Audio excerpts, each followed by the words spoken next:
우리는 이제 헨리 세우도가 과연 어떻게 두체급 챔피언에 올라갈 수 있었는지 그 비결에 대해서 좀 분석을 준비했습니다. 헨리 세우도는 이제 플라이급과 벤텀급 두체급 챔피언에 올라선 바가 있는 선수죠. 특히나 이제 플라이급을 폐지 위기에 처했었던 플라이급을 또 살려낸 선수로 잘 알려져 있습니다. 그리고 MMA 경력 이전에 2008년도 베이징 올림픽에서 자유형 레슬링 금메달을 획득한 선수입니다. 이렇게 이제 투기 종목에서 3번의 정상에 올라선 선수이다 보니까 본인을 자칭하기로 트리플 C, 3번의 챔피언에 올라섰다고 해서 트리플 C라고 부르고 있습니다. 그러니까 저는 일단 헨리 세우도가 이제 두체급 챔피언에 올라설 수 있었던 첫 번째 비결로 흡수 능력을 좀 꼽고 싶습니다. 습득 능력도 아니고 흡수 능력이 뭐냐 이렇게 생각하실 수도 있어요. 그러니까 이게 왜 그런 표현을 썼냐면은 단순히 코치진의 어떤 지시라든지 티칭을 잘 소화를 해내고 발현을 시킨다 이 뜻이 아니라, 이 드래곤볼 셀 보면은 본인이 싸운 상대방의 전투력을 흡수해서 강해지잖아요. 근데 세우도는 상대방의 전투력을 흡수하는 게 아니라 상대방이 잘하는 영역이 있잖아요. 그거를 본인이 그대로 흡수해서 다음 경기, 좀 더 다른 경기들에서 그거를 사용하면서 좋은 모습을 보이는 경우가 종종 꽤 있습니다.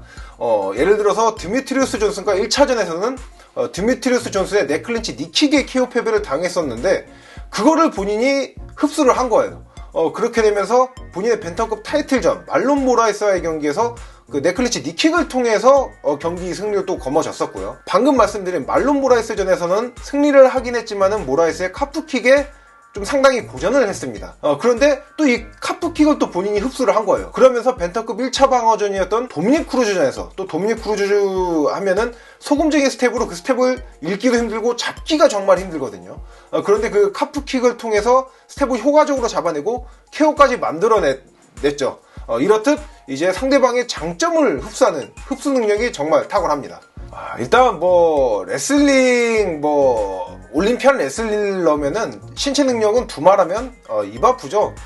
진짜 엄청난 신체 능력을 가지고 있는데 여기에 더불어서 헨리 세우도는 기술력까지 가지고 있습니다. 보통 이게 신체 능력이 좀 뛰어난 선수 같은 경우에는 기술력이 아무래도 좀 떨어질 수밖에 없어요. 대표적으로 지금 프란시스 은가누가 있고, 또 마이클 챈들러라든지 조시 에미카 같은 그런 각 체급별 좀 신체 능력, 화력이 좋은 선수들을 생각을 하면은 기술이 그렇게 뛰어나진 않습니다. 그리고 올림픽 금메달은 아니지만 세계선수권 메달리스트, 레슬링 세계선수권 메달리스트인 요엘 로메로 같은 경우도 그렇게 기술적으로 막 뛰어난 모습을 보여주지 않았거든요. 그런데 헨리 세우도 같은 경우에는 신체 능력, 천혜의 신체 능력도 가지고 있는데 기술력까지 엄청나요.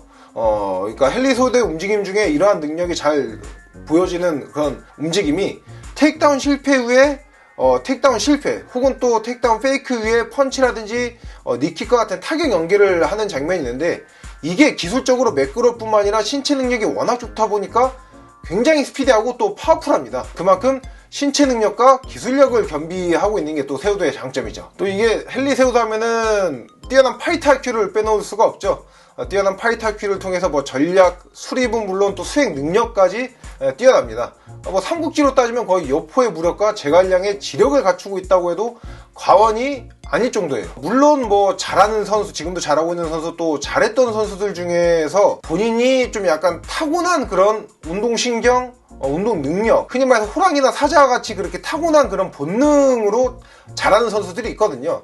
그런데 보통 이런 선수들한테 어떤 기술이라든지 그 선수의 시그니처 무브 같은 거를 물어봤을 때 의외로 좀 그렇게 체계적으로 설명을 못하는 경우가 꽤나 많아요. 이게 운동 영역에서 특히 배움을 위해서 코치들을 알아보고 할 때 이런 말이 있잖아요.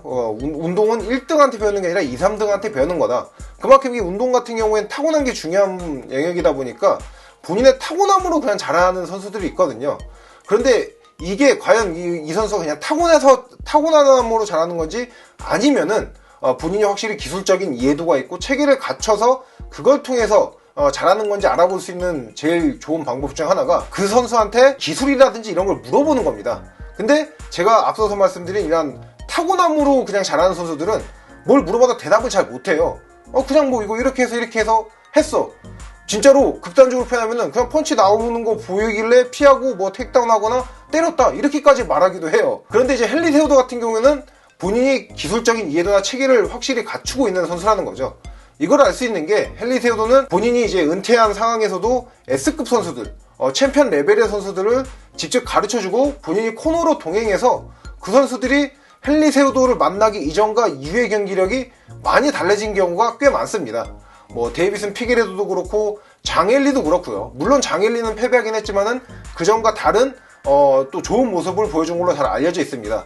또 최근에 헤비급 챔피언이 돼서 굉장한 주목을 받고 있는 존 존스 같은 경우에도 헨리 세우도가 이제 스탠딩 백 포지션과 안목 그립에서 어떤 기술에 대해서 설명하는 장면이 화제가 됐었는데, 왜냐면은 존 존스가 그 움직임을 통해서 또 챔피언까지 올라섰거든요. 이렇듯 헨리 세우도는 전체적으로 스마트한 또 두뇌까지 타고난 파이터입니다. 일단 뭐 헨리 세우도 같은 경우에는 이게 뭐 선수로서 지금 어느 정도 활약을 예전만큼 못한다고 하더라도 기본적으로 이런 파이트 IQ가 있기 때문에 지도자로서도 좋은 모습을 또 보여줄 거라고 생각을 전 하고 있습니다. 그래서 오늘 이제 헨리 세우도에 대해서 알아봤고요. 다음 시간에도 재밌고 유익한 내용으로 찾아뵙도록 하겠습니다. 렛츠 댄스!